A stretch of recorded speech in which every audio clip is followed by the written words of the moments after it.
Hello नमस्ते अस्सलाम वालेकुम, welcome back to new blog. तो भाई ये वाला ब्लॉग जो है अपनी सीरीज़ का चौथा ब्लॉग है और अभी टाइम जो है वो 4 बज चुके हैं शाम की 4 क्यों बज गए और ये वाला ब्लॉग मैं इतनी लेट क्यों स्टार्ट कर रहा हूँ उसके पीछे एक रीज़न है। रीज़न ये है कि भाई हम जो है अपनी गाड़ी अपग्रेड कर रहे हैं। शायद मैंने आपको बता दिया हो, पहले हमारे पास स्विफ्टी, अगर आपने मेरा पुराने ब्लॉग्स देखे होंगे तो आपको पता होगा। तो पहले हमारे पास स्विफ्टी और वो 2009 मॉडल था, तो काफ़ी ज़्यादा पुराना मॉडल था। तो अब हमने उसको सेल आउट करके अपग्रेड कर रहे हैं अपनी गाड़ी को। तो हम मतलब दो चीज़ों को चाहिए हमें अपनी गाड़ी के अंदर, एक तो एसयूवी होना चाहिए, दूसरा थोड़ा नया मॉडल होना चाहिए। तो इस वजह से हमने उसको सेल आउट करके अब अपनी गाड़ी को अपग्रेड कर रहे हैं। तो उसके लिए मैंने शॉर्ट लिस्ट करके रखी थी 2-4 गाड़ियाँ और OLX पे देखी थी और वो हम देखने के लिए गए थे सुबह से अब तक देहरादून। तो अभी अभी हम वहाँ से आए और मैंने भाई कुछ क्लिप्स भी शूट करी हैं वहाँ पे देहरादून में। और इतनी ज़्यादा लेट क्यों हो गई उसके पीछे भी एक रीज़न है। तो पहले आप एक काम करो, वो जो मैंने क्लिप शूट करके रखी हैं देहरादून की, पहले आप वो चेकआउट कर लो और फिर मैं आपसे 2 मिनट बाद बात करता हूँ।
हाँ जी, तो भाई अब बताता हूँ हमारे लेट होने का रीज़न क्या है।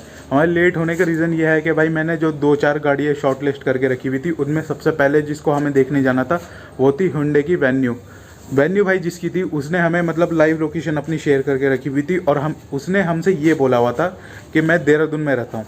और मैंने देहरादून की लोकेशन डाल के सर्च करी थी क्योंकि भाई ऋषिकेश छोटा सा शहर है, आपको पता ही है। देहरादून जो है ऋषिकेश के मुकाबले काफ़ी बड़ा शहर है, तो वहाँ पे हर कैटेगरी की हर तरह की गाड़ी मिल ही जाती है। वरना फिर भाई कहीं और से लो, और कहीं और से लेने से कुछ फ़ायदा नहीं है क्योंकि वो नंबर चेंज हो जाएगा। तो इसलिए हमें उत्तराखंड नंबर ही चाहिए होता है। हमारी पहले वाली स्विफ्ट जो थी वो भी देहरादून नंबर की थी। तो भाई अभी का सीन ये था कि मैंने जो है शॉर्ट लिस्ट करके रखी थी गाड़ियाँ और मुझे मतलब मेरे भाई के साथ जाना था और चेक करना था जाके, और जो भी गाड़ी पसंद आती उसको हम फाइनल कर देते। तो भाई ये सोच के हम यहाँ से निकल गए और जो उसने बताई भी थी वेन्यू वाले ने लोकेशन, हमें पता तो था ही नहीं भाई, हम देहरादून थोड़ी ना रहते हैं कि वहाँ की कौन सी जगह पे वो रहता है। तो उसने जो लोकेशन भेजी हुई थी हम उस पर जाने के लिए निकल गए सुबह सुबह यहाँ से बाइक से। ठीक है, हम निकले यहाँ से, हम देहरादून पहुँचे। देहरादून जाके पता लगा हमें कि भाई वो और 15 किलोमीटर आगे रहता है देहरादून से। तो चलो हमने कहा भाई ठीक है, जब आए हैं तो देख के ही चलते हैं। तो हम चले गए भाई आगे और उससे मिलने के लिए। पर भाई पता चला ये कि हम जैसे आगे जाते जा रहे थे, वो जो था भाई किसी गांव में रहता था, और गांव भी मतलब ऐसा कि चढ़ाई पे गांव था उसका, बहुत ज़्यादा पतले पतले रास्ते, कच्चे कच्चे रास्ते। आपको तो पता ही है पहाड़ी गांव कैसे होते हैं। तो भाई इतनी मुश्किल हुई हमें, इतनी मुश्किल हुई, इतनी मुश्किल। फिर जैसे तैसे करके हम इतना ज़्यादा हमने मतलब 300-400 रुपये का अपना तेल भी फूका। ठीक, मेरे भाई का काम का टाइम था तो वो काम का टाइम भी वेस्ट हुआ। ठीक, और भाई फिर हम जैसे तैसे करके पहुँच ही गए। दूसरी बात ये भी देखो आप कि जिस बंदे ने हमें बुला रखा था वो इतना भी नहीं कि अपने गेट के बाहर आ जाए, वो घर से बैठे बैठे फ़ोन घुमाया जा रहा है हमें कि अब इधर आ जाओ, अब इधर आ जाओ। तो भाई वो ये भी नहीं कि घर के बाहर ही आ जाए। तो हम जैसे तैसे करके फाइनली उसके घर पे पहुँचे। घर पे जाके देखा भाई उसकी वेन्यू चारों तरफ से बजी पड़ी है, इधर से भी ठुकी हुई, इधर से भी, आगे पीछे से भी, हर जगह से ठुकी पड़ी है। और उसके वो 8 लाख रुपए मांग रहा है। तो हमें मतलब मूड ख़राब। और दूसरी बात ये हो गई कि भाई वहाँ पे जाके हमारी बाइक का पेट्रोल ख़त्म हो गया।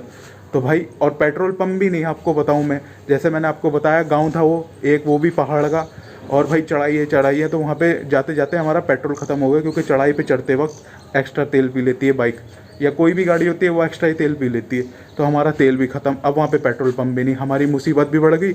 हम सोच के ये गए थे कि भाई ऑब्वियस सी बात है, मेरे घर पे कोई आएगा, मेरी चीज़ देखने के लिए आएगा, तो मैं उससे पानी या घर में अपने लेके जाऊँगा, या जो भी उसको कुछ हेल्प चाहिए होगी तो मैं उसकी हेल्प करूँगा। मैंने सोचा और मेरे भाई ने सोचा कि भाई हमारा जो तेल वाली प्रॉब्लम है वो उससे डिस्कस करेंगे, वो कुछ ना कुछ सॉल्यूशन निकाल के दे देगा। और भाई भाई वहाँ पे जाके पता ये लग रहा है कि उसने तो अपने घर में तक क्या, उसने तो पानी के लिए भी नहीं पूछा। हम सुबह से निकले हुए और 6 बजे से, और उसने पानी तक के लिए नहीं पूछा, तो पेट्रोल तो छोड़ ही दो आप। फिर हम वहाँ से निकले और फिर भाई जैसे तैसे करके हम आगे आते गए।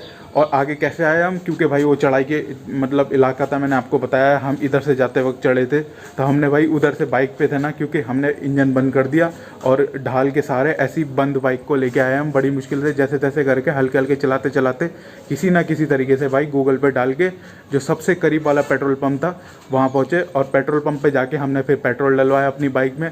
फिर भाई हमारा मूड ख़राब हो गया था, तो मेरे भाई बोले कि चल अब घर ही चलते हैं। और काफ़ी ज़्यादा टाइम भी हो चुका था और भाई को जाना था अपनी शॉप पे भी, तो मतलब वो जो टाइम जो था काफ़ी ज़्यादा हमारा ख़राब हो चुका था। लगभग 11 बज गए थे, 11:30 बज गए थे। तो भाई रास्ते में चलते चलते मैंने अपने भाई से लास्ट टाइम बोल के देखा कि भाई एक और गाड़ी और चेकआउट कर लेते हैं, वो रास्ते में ही पड़ रही है। और वो मतलब मेरे भाई मान गए उसको चेक करने के लिए। तो हम फिर वो गाड़ी जो थी डस्टर थी, तो हम उसको चेक करने के लिए गए। और वो गाड़ी कहाँ थी, वो जैसे कार बाज़ार होते हैं ना, OLX वाले मतलब डीलर होते हैं, उनकी शोरूम पे खड़ी हुई थी वो गाड़ी। और वो डस्टर थी बढ़िया, मतलब टॉप मॉडल था, RXZ 110 PS। अगर आपको गाड़ियों के बारे में नॉलेज होगी या मतलब डस्टर के बारे में नॉलेज होगी तो आपको पता होगा। फिर हम वहाँ पे गए, वहाँ जाके गाड़ी वो देखी, तो गाड़ी पे देखते ही मन आ गया भाई। गाड़ी बहुत बढ़िया कंडीशन में थी, नई बिल्कुल चमकदार, और टॉप मॉडल है, आपको पता ही है भाई टॉप मॉडल तो क्या ही चीज़ होता है। तो वो थोड़ा उसको देख के भाई अच्छा लगा, और फिर मतलब मूड वापस से सही हुआ। फिर हमने उसको मतलब ये समझ लो कि फ़ाइनल कर दिया। अब वही वाली गाड़ी मैं उसकी वीडियो भी बना के लाया हूँ, और भाई मैंने उस गाड़ी की क्लिप भी डाल दी होगी, आप देख ही रहे होगे उसको। तो भाई मतलब उसके बाद वो गाड़ी हमें जब पसंद आ गई, फिर हम वहाँ से निकल गए ऋषिकेश के लिए वापस। और ऋषिकेश आए भाई, बाइक से गए थे, थक गए पूरे। और मैं आने के बाद भाई थक गया और पड़ गया, सो गया था मैं। फिर तब के बाद अब मैं उठा भाई, और मैंने शावर वावर लिया। आप देख सकते थे बाल भी गीले थे मेरे, अब तो बात करते करते आपसे सूख भी गए हैं। तो वो मतलब अब शाम हो चुकी है, और शाम के 4 बजे मैंने अब स्टार्ट करी है। तो आज पूरे दिन भर की कहानी ये थी, मैंने आपको सब एक्सप्लेन कर दिया। तो ये जो था भाई अब तक का सीन था। अब बताता हूँ अब का क्या सीन है। अब का सीन ये है कि भाई मेरे घर में जो है फ़िश एक्वेरियम है, वो थोड़ा छोटा सा है। हमने पहले लिया था, 2-3 मछलियाँ ली थी, मैं खुद लाया था, ये कह सकते हो आप, शौक में मैं ले आया था, मुझे अच्छी लगती है मछलियाँ तो मैं ले आया था। पर भाई वो माशाल्लाह अब हमारी मछलियाँ जो है वो बड़ी भी हो चुकी हैं, और मुझे शौक भी है, तो मैं ला के डालता रहा। तो हमारी मतलब 8-10 मछलियाँ भी हो चुकी हैं माशाल्लाह, और वो बड़ी भी हो गई। तो अब वो जो है हमारा एक्वेरियम उनके लिए छोटा भी पड़ रहा है। फिर दूसरा रीज़न ये है कि भाई वो जो एक्वेरियम है ना, अब वो उतना अच्छे से काम नहीं कर रहा, उसका पानी भी गंदा हो रहा है।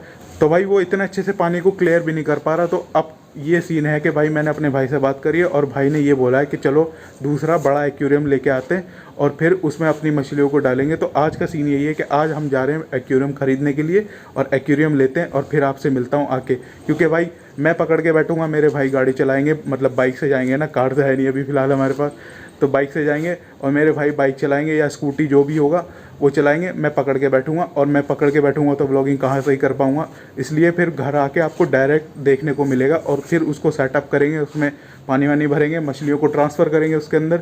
फिर मिलता हूँ आपसे घर पे आके, मैं जब लेके आ जाता हूँ ख़रीद के, ठीक है। ये आ गया भाई नया एक्वेरियम। इसके अंदर देखो मैं सामान भी लेके आया हूँ कुछ साथ में इसके।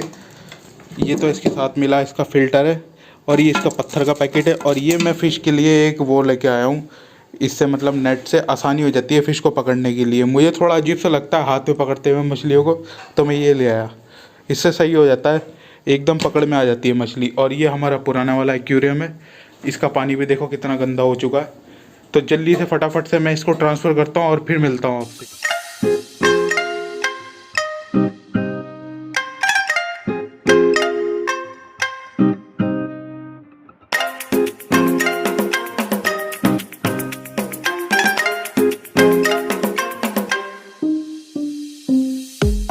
हाँ भाई, तो फाइनली कर ही दिया इसको भी, और ये देखो फाइनल लुक इसका ये आया।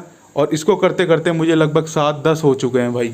इसको करने में काफ़ी ज़्यादा टाइम लग गया, आपको देखने से नहीं लग रहा होगा, पर इन सारे कामों को करने में भी काफ़ी ज़्यादा टाइम लग जाता है। तो बस आज की व्लॉग में यही था। उम्मीद करता हूँ आपको व्लॉग पसंद आया होगा। अगर पसंद आया तो वीडियो को लाइक कर दो, और चैनल पे पहली बार विजिट कर रहे हो तो चैनल को सब्सक्राइब कर दो। मैं मिलता हूँ आपसे कल एक और नए व्लॉग में। एंड हाँ, you know the drill, just keep exploring.